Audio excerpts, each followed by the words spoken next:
Hello everyone, আসসালামু আলাইকুম। কেমন আছেন সবাই? আশা করি অনেক ভালো আছেন। এই চিংড়িগুলো এনেছিলাম একটা মোমো বানানোর জন্য। আমি আসলে কখনো মোমো বানাইনি, এটাই প্রথম। কিন্তু অলসতা এতদিন ফ্রিজে পড়েছিল। আজকে আমার ছোট ভাই এসেছে আমার কাছে ঘুরতে, তো ভাবলাম এই সুযোগে ওর জন্য একটা নাস্তা বানিয়েই ফেলি। প্রথমে আমি চিংড়িগুলো ছাড়িয়ে কুচি কুচি করে কেটে নিয়েছি।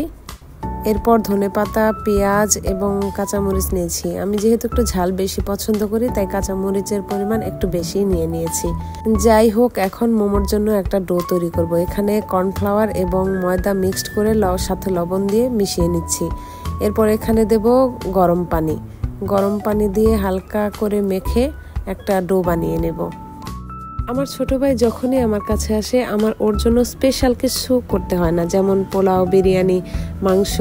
ও শুধু চায় সামান্য একটু সবজি, একটু শুটকি মাছ বা একটু চিংড়ি ভর্তা, এরকম কিছু। আমার ডোটা রেডি হয়ে গেছে, এখন আমি চিংড়িটা রেডি করব।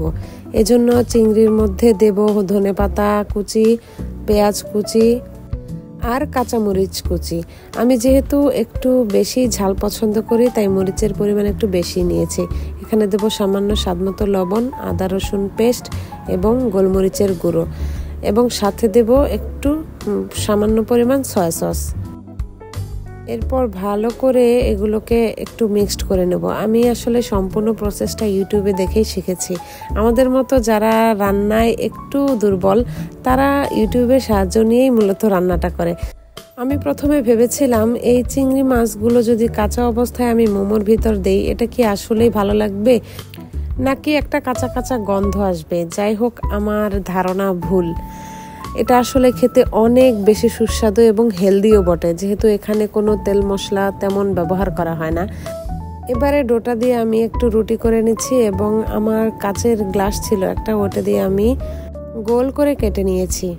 প্রথম অবস্থায় যে মোমোটা বানিয়েছি একদম ভেঙে গেছে। যাই হোক, যেহেতু প্রথমবার, তাই ভালো হবে না, এটাই স্বাভাবিক। পরের শেপটাও তেমন ভালো হয়নি, কিন্তু তৃতীয়টা এত সুন্দর শেপ হয়েছে, একেবারে মাশাআল্লাহ। যাই হোক, আমি প্রথমবারেই সফল, আলহামদুলিল্লাহ।